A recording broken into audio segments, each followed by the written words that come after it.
Bonjour à tous, bienvenue dans cette nouvelle vidéo. J'espère que vous allez bien. Aujourd'hui, on va parler des vieilles âmes, puisque souvent, beaucoup de personnes se considèrent comme étant des vieilles âmes, et aujourd'hui, je vais vous dire un petit peu plus ce que c'est qu'une vieille âme. Alors, une vieille âme, déjà, c'est quelqu'un qui a eu beaucoup de vies antérieures, qui a vécu beaucoup de vies antérieures avant cette vie ici physiquement, qu'on peut vivre ici physiquement. Euh, Et puis, en fonction de notre mission de vie, on va vivre une ou plusieurs vies antérieures. Souvent, on vit plusieurs vies antérieures. Ça peut être 2, 3, 4, 5, ça dépend.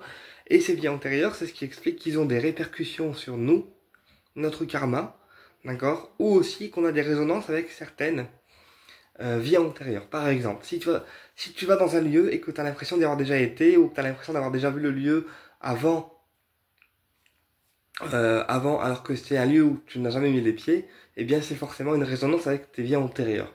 Parce que souvent les personnes qui ont des résonances avec leur vie antérieure, ce sont des personnes qui visitent des lieux, et puis quand ils visitent, ils se disent ah ouais mince, je suis déjà venu ici, ça me dit quelque chose, je suis sûr d'être venu là et là et là, tu vois. Alors qu'en fait pas du tout, ce sont des lieux qu'on a déjà connus dans des vies antérieures. Voilà pourquoi quand on revient dans ces lieux ici physiquement dans notre vie terrestre, on a l'impression d'y avoir déjà été. D'accord? Donc ça, c'est des résonances qu'on peut avoir avec nos vies antérieures. Maintenant, une vieille âme, peu importe la connaissance qu'elle a, peu importe le métier qu'elle fait, d'accord, c'est une âme qui peut être dans un corps de vieux, enfin un corps plus vieilli ou un corps plus jeune, d'accord, ça n'a pas d'importance. Personnellement, moi je me considère comme étant une vieille âme. Pourquoi? Parce que je suis dans un corps de jeune, c'est-à-dire que mon corps il est physiquement pas trop moche, on va dire ça comme ça. Et pourtant, j'ai beaucoup de connaissances, mais des connaissances qui me viennent de je ne sais où. C'est-à-dire que j'ai des connaissances dans les plantes, j'ai des connaissances dans les pierres, j'ai des connaissances dans les cartes, dans la magie, dans beaucoup de domaines différents. Et en fait, ces connaissances nous viennent en fait finalement des vies antérieures, mais aussi de l'avancement personnel qu'on peut faire ici dans notre vie terrestre, et c'est ce qui explique qu'on est des vieilles âmes, puisque les vieilles âmes ont beaucoup de connaissances, comme si c'était un livre en fait qu'on avait dans notre tête, d'accord, et que ce livre demandait qu'à être ouvert. D'accord? Personnellement, j'ai beaucoup de connaissances. Je pense qu'avec mes connaissances, je pourrais en faire des livres en fait. Mais jusqu'à maintenant, j'ai toujours refusé d'écrire parce que je veux pas que les gens qui ne foutent rien s'enrichissent avec mes connaissances à moi. Tu vois ce que je veux dire? Donc j'ai toujours refusé de donner un livre en écrivant mes enseignements, mais je sais que tôt ou tard, ça viendra, parce que c'est un souhait des guides. En fait, les guides veulent que j'écrive mes livres avec mes connaissances à moi. Mais pour l'instant, en tout cas, je refuse de le faire parce que je veux pas que les gens profitent de mes connaissances euh, ou s'approprient mes enseignements. Voilà, ça c'est mon truc à moi. Mais une vieille âme, c'est quelqu'un qui a beaucoup de connaissances, quelqu'un qui a aussi une certaine maturité, en fait une maturité largement plus élevée que les autres personnes. Voilà, parce que nous, comme on est des vieilles âmes, en fait, comme on est des vieilles âmes, on a l'impression d'avoir tout compris avant les autres. Tu vois ce que je veux dire, d'être en avance sur... alors pas sur notre vie, mais on a l'impression d'avoir tout compris avant les autres. Parce que comme on est des vieilles âmes, eh bien on comprend en fait beaucoup plus vite. Et puis notre âme, elle est beaucoup plus vieille que le corps. C'est ce qui explique aussi qu'on va beaucoup plus vite dans la compréhension des choses. Alors pas uniquement les choses spirituelles, hein, mais les choses dans la vie de tous les jours. Tu vois ce que je veux dire? C'est pour ça que moi personnellement, les personnes physiques extérieures, je les cible beaucoup plus vite en fait, parce que rien qu'avec une photo, un prénom ou un dialogue ou une conversation que je peux avoir avec elle ou avec lui, d'accord, je vais cibler la personne parce que mon âme fait que comme je suis thérapeute, un vieux thérapeute qui date de Mathusalem, d'accord, et ben en fait je cible vite les gens. Alors quand je dis que je suis un vieux thérapeute qui date de Mathusalem, ça veut dire que avant d'être ici dans cette vie terrestre, d'accord, j'étais déjà thérapeute dans ma vie antérieure, puisque je guérissais avec les plantes et les herbes. Et en fait, j'étais très mal vu quand je guérissais avec les plantes et les herbes dans ma vie antérieure, parce que tout ce qui était guérisseur, tout ce qui était médium, tout ce qui était clairvoyant et tout, on nous prenait un petit peu pour des dingues, un peu comme Jeanne d'Arc, tu vois, genre. Et c'était un peu mal vu. Et maintenant, en fait, je suis revenu dans cette vie ici terrestrement pour montrer aux gens qu'il y a une vie après la mort, parce que Il y a des gens qui sont encore sceptiques sur les contacts défunts, sur la vie après la mort, sur tout ce qui peut être énergétique, voire spirituel. Bon, après, chacun a sa façon de penser, mais les gens qui sont ouverts, je suis là pour ouvrir, voire éveiller les personnes, en fait, à la spiritualité, à la vie après la mort et faire comprendre aux gens que la vie après la vie n'est pas terminée. C'est-à-dire qu'on part d'ici, mais il y a une autre vie qui démarre derrière. Tu vois? Donc voilà, et puis alors les vieilles âmes sont aussi des gens qui vont avoir tendance à être avec des personnes qui vont être beaucoup plus âgées que elles. C'est-à-dire que bon, moi je suis une personne qui est jeune, tu vois, enfin voilà, je suis un jeune homme, même, mais mon âme elle est tellement vieille que en règle générale je suis avec des personnes qui sont beaucoup plus âgées que moi parce que j'ai l'impression qu'ils ont une maturité que les jeunes entre guillemets n'ont pas, tu vois.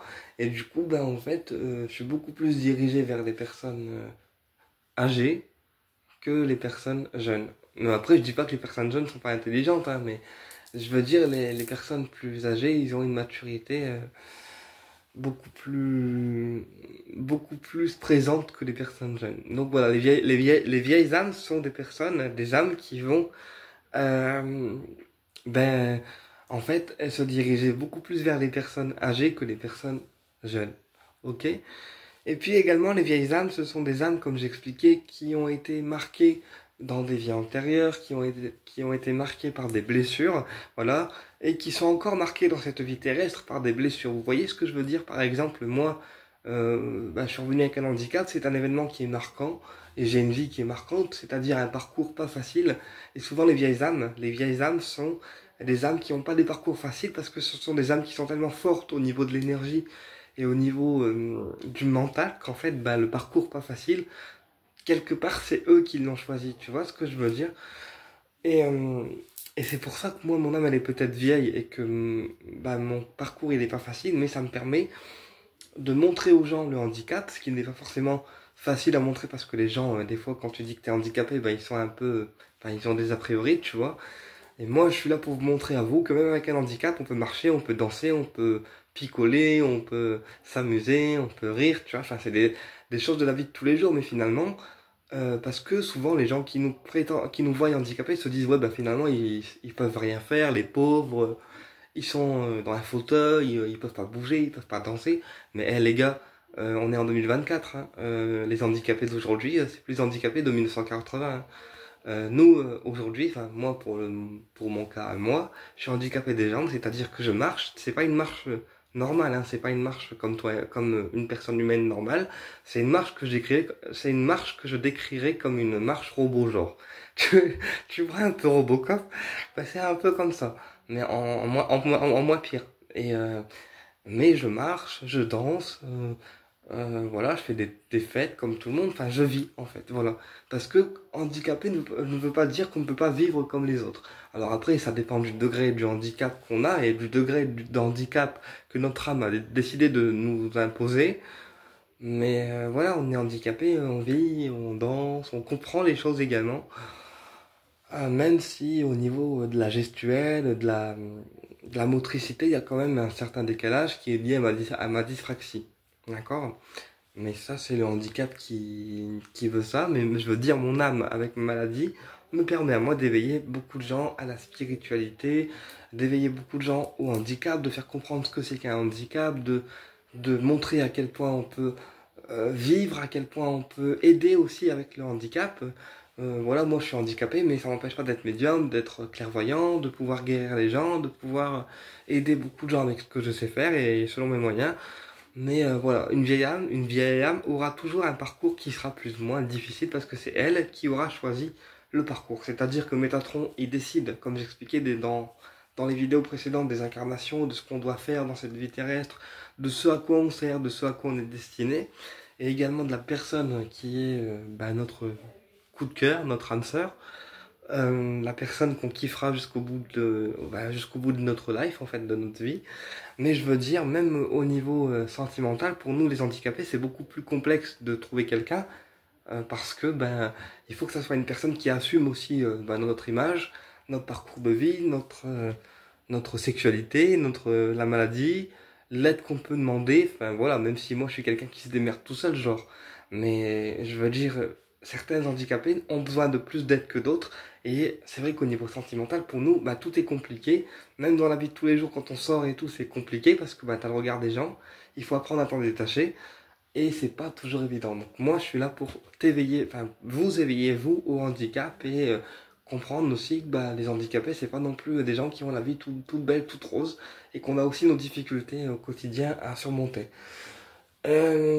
Voilà, donc les vieilles âmes, ce sont des âmes qui ont un parcours marquant, et c'est pour ça aussi qu'on utilise pour ces âmes-là, un recouvrement d'âme, parce que c'est un soin en fait, le recouvrement d'âme qui permet en fait de redonner des parties d'âme, d'accord, aux personnes qui ont été meurtries, aux personnes qui ont eu des parcours d'âme compliqués.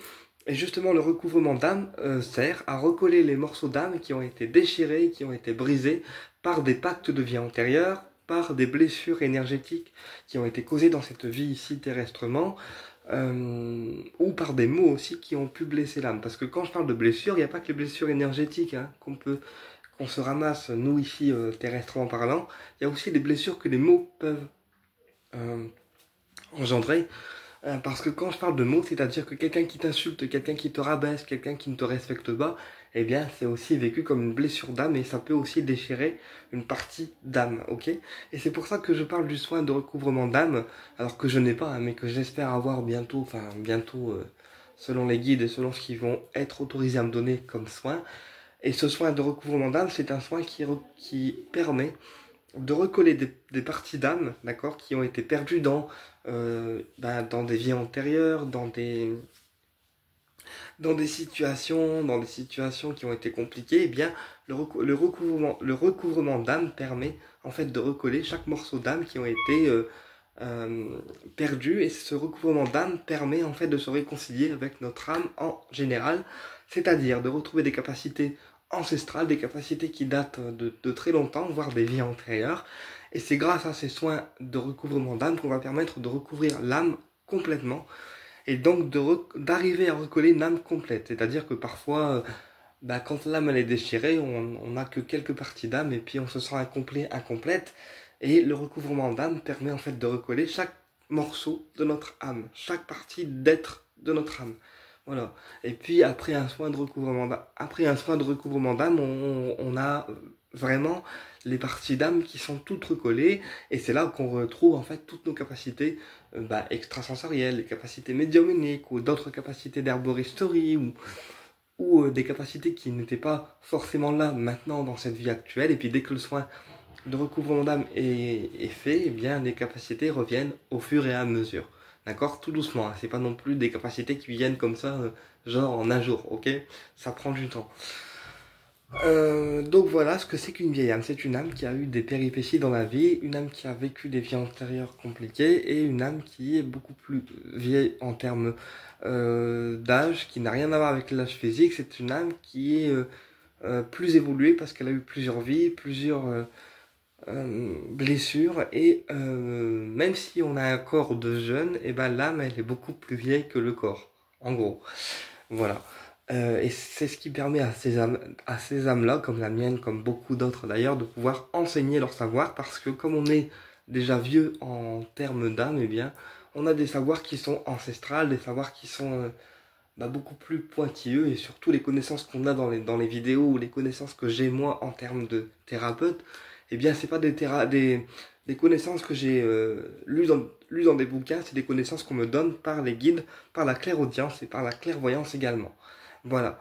Eh bien écoute, j'espère que cette vidéo t'a plu et je te dis à bientôt pour une prochaine vidéo et au plaisir de te retrouver.